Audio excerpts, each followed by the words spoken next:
Fillimisht kom ra në kontakte edhe ka ardhur nevojë nga Gërgoci Shqipe Nimoni, e cila pastaj ka gjatë gjithë luftës ka qëndruar si motër medicinale deri në çlirim të vendit.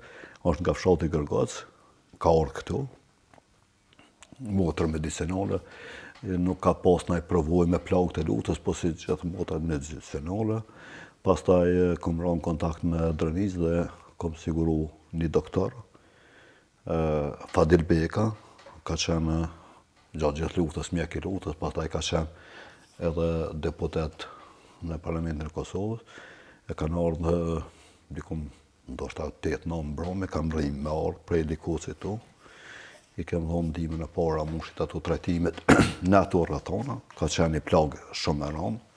Kishte në dorë këtu, sepse kur i kanë fut me gjas trembllon, kishte plagë në pjesët e poshtme të këmbëve, do të thotë po përgatitjet e tij fizike edhe psiqike ishte shumë i fortë ashtu.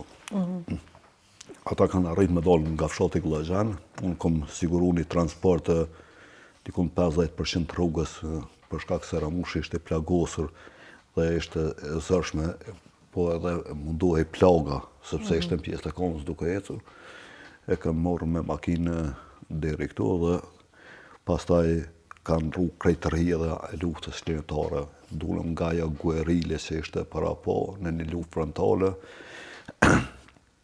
Ka qenë atër nuk ka pas ditë në Zotën që para dyrëve tona këtu në fshatin Gullazhan që s'ka pas me qindra vullnetar për të shku për Shqipni për një armë.